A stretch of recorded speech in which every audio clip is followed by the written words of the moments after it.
పెళ్ళైనా పండగైనా వేడుక ఏదైనా పట్టుచీరల ప్రత్యేక వేదిక వారాహి సిల్క్స్. సాంప్రదాయానికి సౌందర్యానికి వారధి. నమస్తే, నేను Keshav. Welcome to Suman TV.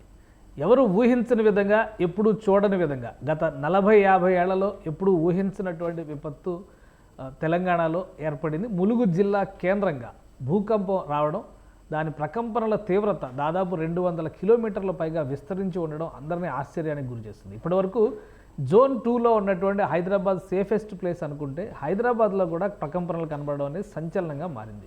భూకంప కేంద్రంగా భావిస్తున్నటువంటి ములుగు అటవీ క్షేత్రంలో పరిస్థితి ఎలా ఉంది, ఆ తీవ్రత చెప్పడానికి మనతో లైవ్లో సిద్ధంగా ఉన్నారు ములుగు FRO శంకర్ గారు. శంకర్ గారు నమస్కారం.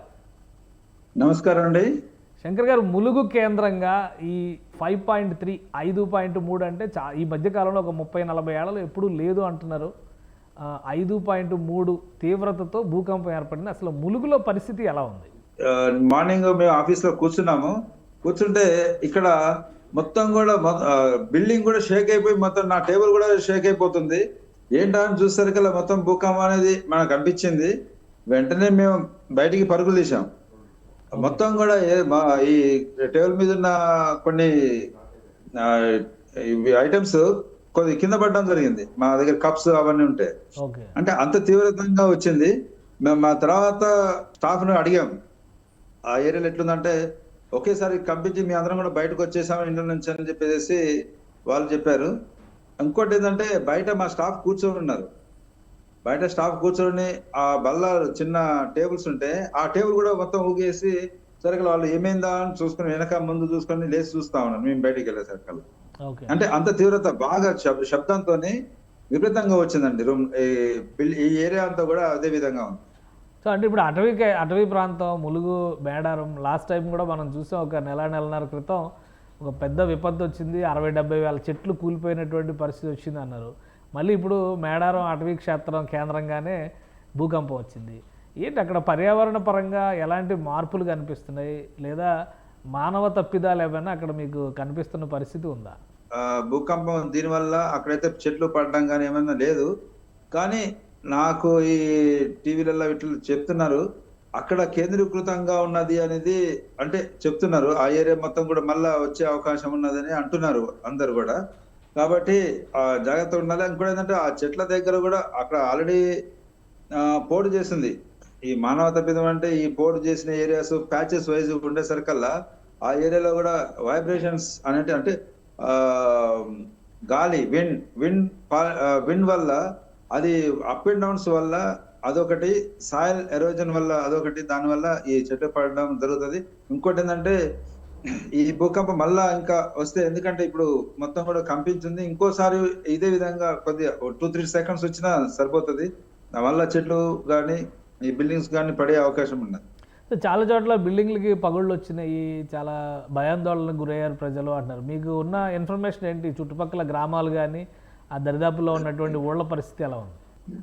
అక్కడ కూడా విలేజ్లలో ఈ బిల్డింగ్స్ కూడా క్రాక్ వచ్చింది. ఇప్పుడు మా ఫారెస్ట్ బిల్డింగ్ ఒకటి కూడా ఈ స్లాబ్ లెవెల్లో కింద పెచ్చలుగా లేచి కింద పడ్డది, పెచ్చలుగా ఊడింది.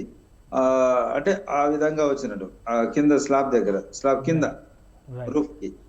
మనకి ఇప్పుడు ఆ ఏరియా అంతా కూడా మైనింగ్ యాక్టివిటీ కూడా చాలా ఎక్కువగా ఉంది. సింగరేణి కాలరీస్కి కూడా దగ్గరగా ఉంటుంది. అలానే గోదావరి రివర్ బెడ్ ఏరియా అని చెప్పని అక్కడ ఉన్నటువంటి సాయిల్ ఎరేజన్స్ కావచ్చు, భూమి టెక్టానిక్ ప్లేట్స్ మధ్య ఉండేటువంటి కదలికలు కావచ్చు, ఇవన్నీ కూడా భూకంపానికి కారణమై ఉండొచ్చని శాస్త్రవేత్తలు చెప్తున్నారు. అయితే విజిబుల్ డిస్ట్రక్షన్ అనేది ఎక్కడైనా కనిపిస్తుందా? చుట్టుపక్కల కేవలం మైనింగ్ యాక్టివిటీ తప్ప మిగతా వ్యవహారాలు ఏమీ లేవని చెప్పని భరోసాగా ఉండొచ్చా? మిగతా యాక్టివిటీస్ ఏం లేవు.